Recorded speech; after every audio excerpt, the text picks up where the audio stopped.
Welcome back to my tiny little kitchen. Tonight we're going to be making my famous vegan 5-layer dip. Yum! This is Ocean Chicks Films.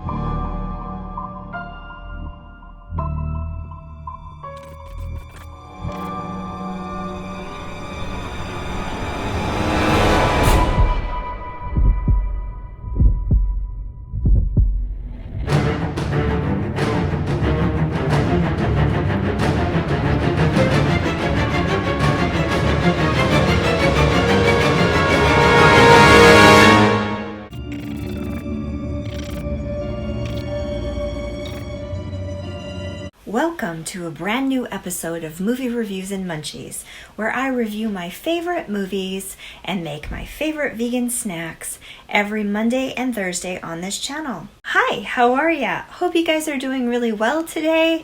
It's nice to see you again. Thanks for stopping by. If you're new here, please subscribe to my channel and turn on the bell notification button so that you'll be notified of my latest uploads. And don't forget to like the video because that helps me out a lot. And comment below. I'd love to chat with you. So tonight we've got some really fun things lined up. And first, I want you to come with me into my little vegan kitchen and we'll get our vegan recipe made. Then after that, we're going to do our movie review.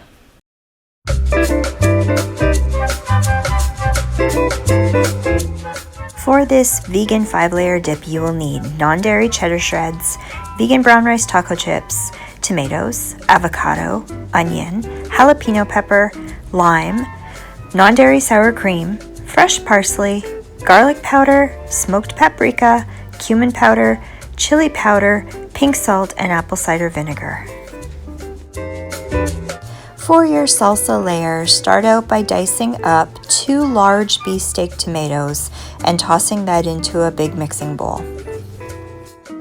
Next, dice up your onion in the same fashion and toss that into the same bowl.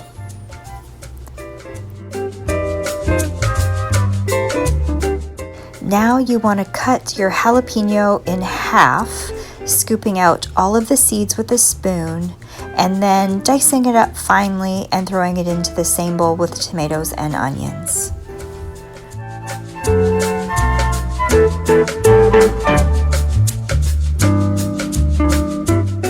Next, grab a handful of your fresh parsley and dice that up. Reserve half of it for your garnish and throw the other half into the bowl with the tomatoes, onions, and jalapenos. Next, squeeze in the juice of half of your lime into your salsa mixture and reserve the other half lime for your guacamole.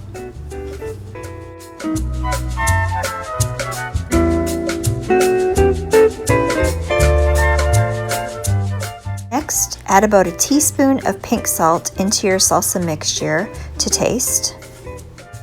Now a teaspoon of garlic powder and a teaspoon combined of cumin and chili powder. Next, you want to add 2 tablespoons of apple cider vinegar. Then grab a big spoon and gently stir the mixture together until everything is coated and combined. Then you want to give it a taste. Add extra seasoning if you feel necessary. Next, you want to take half a container or half a cup of your non-dairy sour cream and put it into a bowl. I prefer the Tofutti brand because of the texture and the way that it tastes. That one's my favorite.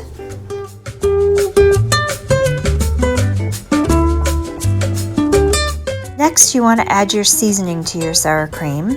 I do 1 teaspoon of cumin, 1 teaspoon of chili powder, 1 teaspoon of smoked paprika, and a pinch or 2 of pink salt. Now give it a nice stir until everything's well combined, and don't forget to give it a taste test just to make sure it's the desired heat that you want. Next, grab your avocado. This one was so gorgeous. Oh my god, I cut it open into half and it was perfection. I hate when you buy avocados and they're brown on the inside and you have no way of knowing. Little handy tip, if your avocado is underripe, throw them into a brown paper lunch bag. Okay, crumple up the top so it's kind of sealed. Stick it on top of your fridge overnight. Perfectly ripe avocados. So awesome. Okay, so now scoop out your avocado into your bowl and use your spoon to just lightly mash it. Then you're going to add your seasoning. Myself, I find less is more. So with seasoning, I add just a teaspoon of garlic powder, a pinch or two of pink salt, and you use the other half of your lime now to squeeze in the juice.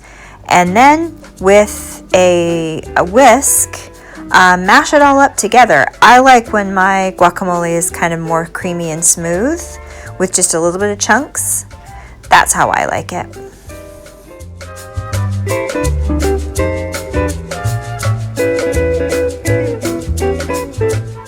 Okay, now you're ready to assemble your layers. I usually use a glass bowl to do this, and you want it to be fairly deep so that you can fit all the layers, but that way you can see the layers through the glass. All right, first you're gonna take your taco sour cream, and you're gonna put that all into the bottom. And if you don't use all of it, you know, because it won't fit, then just reserve some of it because that makes a great dip by itself as well. Next, you're going to do a generous layer of your fresh salsa. Try to scoop up the bits of tomato and veggies and leave the juice out of it so it doesn't get soggy and runny. And definitely you're not going to use the whole thing, but keep the rest of the salsa in an airtight container in the fridge, and you've got a good salsa for taco chips on another night.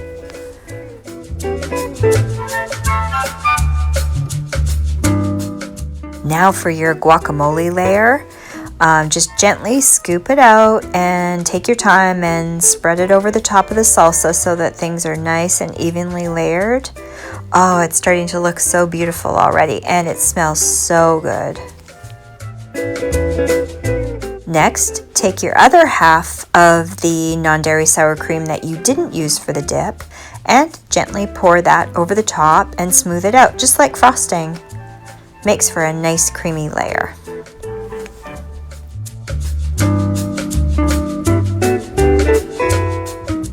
And for the finishing touch, some nice bright orange non-dairy cheese shreds.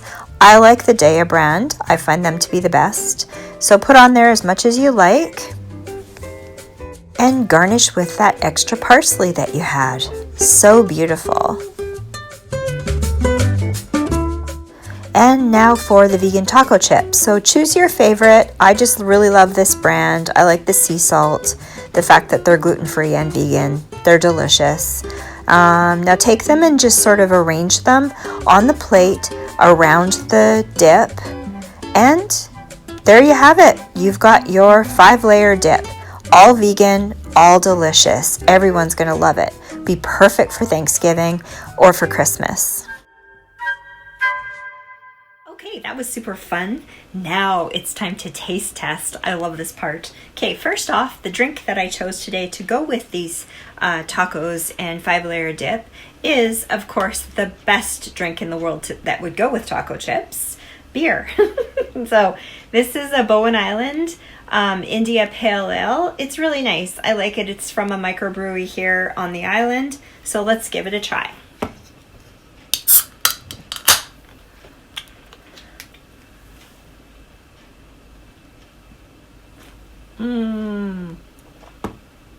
Very refreshing. All right, now let's try the best part of the night. This 5-layer dip. Oh my God, this is so good. There's so many layers of goodness in there, and it's all vegan. And the chips even are brown rice taco chip that I find. They're gluten-free, they're vegan, and they're super delicious. They're just kind of coated with a sea salt. So I think they'll go perfect with this. I'm gonna actually put this down before I drop it and I'll dig into it. So I'll grab myself a chip and dig into this dip because it's kind of hard to dig in with the chip. The bowl that I put it in is kind of small. All right. Oh, look at that. Yum. It smells so delicious. Let's give it a try. Big bite. Mmm. So good. Munch, munch, munch. Mmm. It's so good. The sour cream has that taco seasoning kind of flavor. The Daiya cheese is just that nice little bit on the top. The guacamole being fresh. Yum. And the fresh salsa with the jalapenos. It's not too spicy. Tons and tons of flavor. I think you're really going to love this. I'm going to totally devour this after. Not very hard to make. It's really not. It's just making the different stages, layering them up. You know what? And if you don't eat it all, you can keep it in the fridge probably for about 3 to 5 days, you know, and just munch on it as you go. So delicious. And even if you wanted to make each layer separately to have those to eat rather than combining them together, that's a fun thing to do too. Like that salsa is so good. Guacamole, super simple, really good too. But I hope you'll give it a try. I really love it. So good. I hope you like it too. Okay, time for our movie. So it's about a nuclear power plant gone wrong. The China Syndrome. Let's have a look. The China Syndrome is a thriller drama from 1979. Screenplay by Mike Gray, directed by James Bridges, and starring Jane Fonda, Jack Lemmon, and Michael Douglas. Having decided to bring an accident at a nuclear plant to public attention, a reporter finds herself being deliberately embroiled in a conspiracy by officers bent on keeping the accident a secret. Okay, so The China Syndrome is an amazing, award-winning movie from 1979. It's got some big names in it, and it's got a lot of activism, very serious activism. I love that about it. The China Syndrome premiered at the Cannes Film Festival in 1979 about a fictitious nuclear power plant called Ventana just outside of Los Angeles. That's where it's set. Character Kimberly Wells, played by Jane Fonda, is a news reporter. Richard Adams, played by Michael Douglas, is her cameraman. Together they're sent to this power plant to go do a routine story, but an accident happens and they get more than they bargained for. With the help of Jack Godell, played by Jack Lemmon, he is a supervisor at the plant and he helps them uncover, like I said, the big corporations just for a profit, cutting corners and human error, and putting the public, the workers, and the environment at risk if a malfunction of the equipment were to happen. And they're starting to see these little signs of things going terribly wrong, and the big head guys don't want to do anything about it. They want to keep pushing forward. And that's what the story's about. Screenplay was written by Mike Gray, but it was directed by James Bridges. The reasoning behind that is Michael Douglas agreed to come on as one of the producers, providing that James Bridges got to direct it rather than Mike, because Mike at that time really wanted to because he wrote it, but he didn't have the experience under his belt that James did. So Michael felt it would be better if we went that direction instead. And probably a good thing that they did because it turned out so amazingly. And of course, because Michael had so many great connections with people, other actors, he got Jane Fonda, which was a huge score. She got really excited about doing it because she was supposed to do another movie based on a true story with a similar kind of storyline. And the people weren't comfortable with her doing it, so they wouldn't agree to it. So then they tried to create a fictitious story based on the same thing, and they said, no, can't do that. So when this opportunity came up, she jumped on it, full force. And then Jack Lemmon got involved. There was a couple of actors that were supposed to be a part of it, but weren't. I'll talk about that in a bit. It's not a true story, but it was modeled off of so many true occurrences that happened in some of these nuclear power plants that it came across as so believable. It scared the shit out of everybody. I remember back then. It did. It was a scary storyline. It really made people think. It cost $6 million to make, and then it made over $50 million at the box office. So it was that big of a success. Partly because it was a really good film, but also because 12 days after its release, there was a huge nuclear power plant accident at the 3 Mile Island nuclear power plant. And so that just like so crazily, freakishly brought this whole thing together and brought it to life, and it just set it off the radar as far as popularity went. It scared people. It generated lots of activism and awareness around nuclear power, how the plants function, and the safety or the lack thereof in these places. Of course, after the movie was released and while it was being creative, the nuclear power plant industry was kind of pissed, rightly so, right? But then when the incident happened at the 3 Mile Island power plant, man, it was just like dead silence. So the nuclear power plant industry, they caused a lot of shit and made things kind of difficult for the people to promote the film. But it was despite all of that, it was super popular anyway. People want to know, right? They want to know. So it drew a lot of attention to big corporations that are driven by profits, cutting corners, human error, and putting the public at risk. That's how these things go. You can't do that with something that's this important. You can't take chances like that with people. Nominated for tons of awards, including 4 Academies, including one for Best Actress, Jane Fonda, and Best Actor, Jack Lemmon. And 2 fun facts. Jack Nicholson was supposed to be in it. I think he was supposed to play the part that Jack Lemmon played, but he passed because he was super busy with The Shining at the time. And Richard Dreyfuss got asked to be in it as well, but he passed too. And I'm not sure, I thought I read that he was super busy with The Goodbye Girl at that time. 2 incredible films. What a great time the 70s was, man. What a great time. Great films. So, what does the China Syndrome mean? It's a fanciful nuclear meltdown idea that if there was a nuclear meltdown in the States, then it could literally melt and tunnel through the earth all the way to China. I don't think that would actually happen, but the idea is that it could be incredibly catastrophically devastating to people and the planet. There have been 3 major nuclear power plant accidents that have happened. First was in Chernobyl in the Ukraine in 1986. Many people died, and many people years later have had children with birth defects, and there's been lots of cancers and that kind of thing. That one, 34 years later today, there's still radiation in the atmosphere because of it.